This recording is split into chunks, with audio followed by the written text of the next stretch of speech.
Because it wasn't always easy keeping God living inside of me.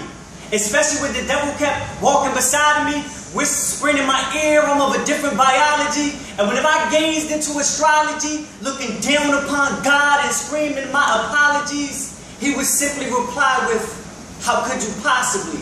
And my only excuse was that I couldn't live through love because life fed me this hate. And it was hard to believe fate when fate itself didn't have faith. And I constantly reminded myself, faith over fear, Lewis, faith over fear. But while God helped everyone else, the devil seemed so near, and he didn't always appear as he normally would. So I can never fully trust myself as I normally should. Contemplated on accepting possibilities of thoughts becoming actions, debated with deviations of temptations and satisfactions, with my curiosity building into animosity between decimals and fractions. How could I escape what the devil made as God's distractions against his own attractions? So I never meant for God to be placed after the signs of subtraction, but it didn't always add up. So whenever I made a mistake and would have received my type of reaction, it resulted in a hardship transaction between myself and my God, leaving him in dissatisfaction and left me alone with yet another interaction with something I never should have involved myself with in the first place.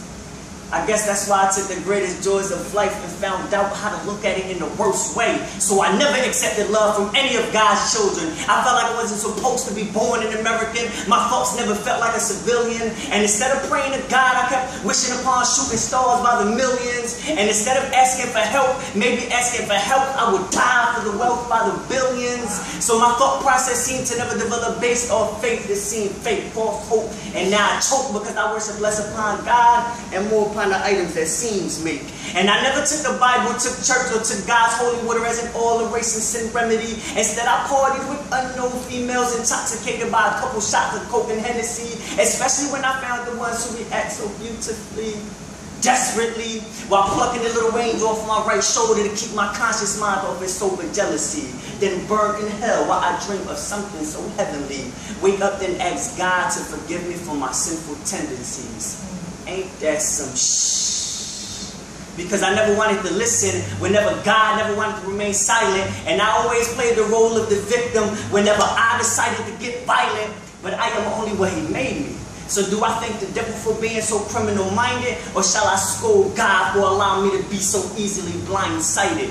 Or am I missing the basic principle? You have to keep an imaginary visual of something that isn't visible. Because the devil does an outstanding job of taking something as typical as a weak mind and introducing thoughts to give birth to something so miserable. Focusing on something so minimal and forgetting what's remarkably pivotal.